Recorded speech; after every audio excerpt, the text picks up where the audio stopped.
बंधुओं प्रणाम। विवेक चूड़ामणि आदि शंकराचार्य द्वारा रचित एक अति संक्षिप्त, सूत्रमयी, पारिभाषिक और गरिष्ठ यानी समझने में कुछ कठिन रचना है। अतः इसे युग के अनुरूप संक्षिप्त सरल करके प्रस्तुत करने की आवश्यकता प्रतीत होती है।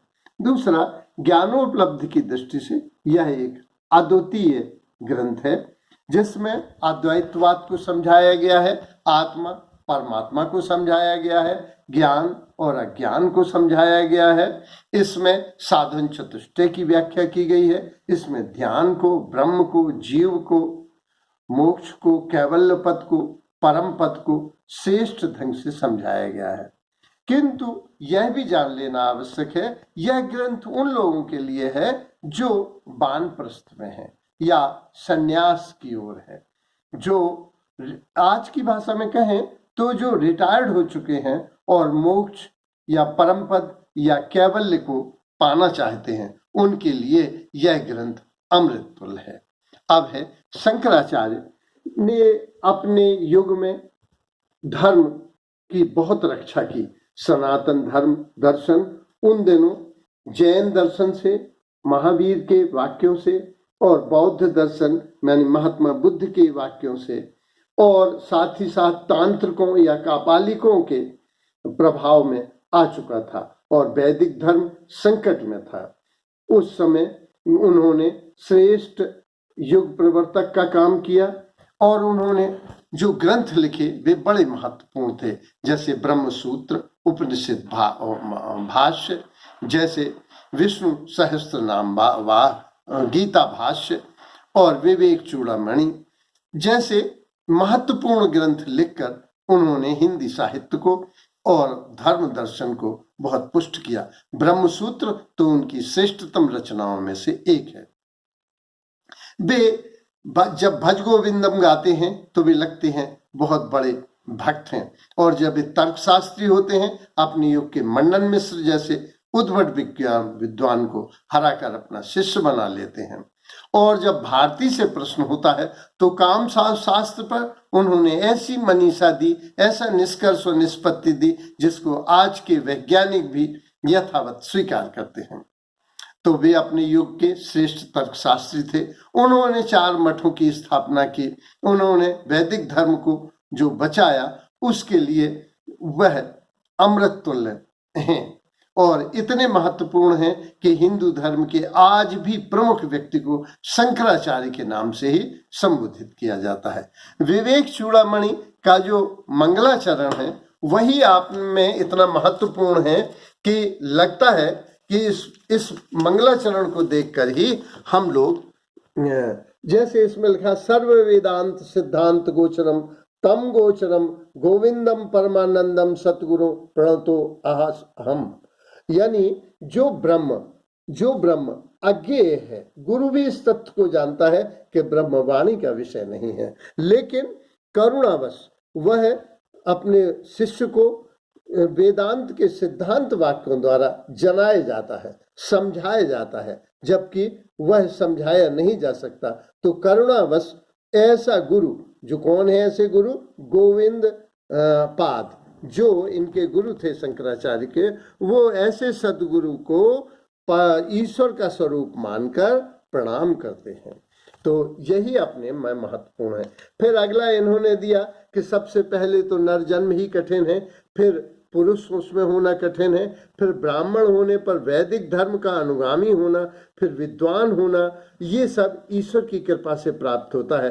फिर विवेक होना और सम्यक अनुभव होना, ब्रह्म भाव में स्थित होना और मुक्ति के लिए प्रयास करना, ये तो करोड़ों जन्म के का ही परिणाम है। आगे वो कहते हैं कि मनुष्य को 3 चीजें बड़ी कठिन हैं। एक तो श्रेष्ठ पुरुषों का साथ, दूसरा मुमुक्ष की इच्छा, तीसरा तीसरा श्रेष्ठ पुरुषों का साथ और मुमुक्ष और मनुष्य, ये कठिन है। वो कहते हैं कि चाहे कोई कितना ही विद्वान क्यों ना हो, शास्त्रों की व्याख्या कर ले, नाना शुभ कर्म करे, लेकिन जब तक ब्रह्म और आत्मा की एकता का बोध नहीं होता है, जैसे गायत्री मंत्र में आया है कि हम तेरे तेज को वर्ण करते हैं, तू हमारी बुद्धि को सन्मार्ग में संचालित करे, हम तुझको अपने हृदय में धारण करते हैं। यानी ब्रह्म और आत्मा की एक का बोध हो जाता है, तभी मुक्ति संभव है। फिर वो आगे समझाते हैं कि जो साधन चतुष्ट हैं वो क्या है, जैसे विवेक क्या है।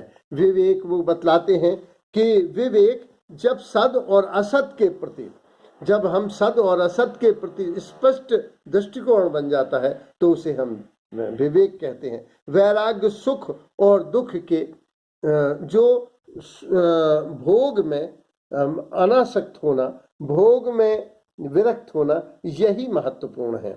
तो जो माने सत वस्तु में राग और असत वस्तु में विराग होना ही है। फिर उन्होंने समझाया है कि सम क्या है, ब्रह्म क्या है। उन्होंने कहा ब्रह्म सत्यम जगत मिथ्या, ये निश्चय पूर्वक कहा कि ब्रह्म सत्य है और ये जगत मिथ्या है, माया है।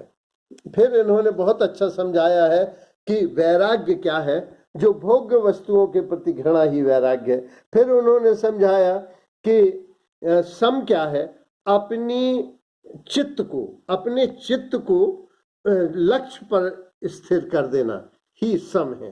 फिर उन्होंने समझाया दम का है, अपनी सारी इंद्रियों को उन्हीं के गोलकों में स्थापित करना दम है। उपरति जब विषयों से मन आश्रय डाले, विषयों के प्रति आश्रम डाले, लक्ष्य की ओर आ जाए, इसे हम उपरति कहते हैं। फिर तितिक्षा क्या है, तितिक्षा उन्होंने समझाया कि लक्ष्य के प्रति जो भी कष्ट सहने की क्षमता है उसे तितिक्षा कहते हैं। इस तरह से श्रद्धा क्या है, श्रद्धा जो गुरु वाक्यों में और गुरु में प्रेम करता है और सत्य की प्रतिष्ठापित करता है, उसे हम श्रद्धा कहते हैं। अहंकार क्या है, जो चिदाभास से प्राप्त शक्ति को मैं और मेरे द्वारा समझता है, वो वही अहंकार है। अहंकार माने ये कि देने वाले ने दिया किस शान से, लेने वाला क्या उठा अभिमान से।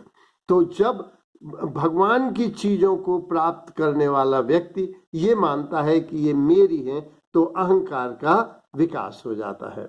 इस तरह से मुमुक्षा क्या है, मुमुक्षा जब कैवल्य पद पाने की इच्छा हो और सांसारिक बंधन त्यागने की इच्छा हो, तो इसे मुमुक्षा कहा जाता है।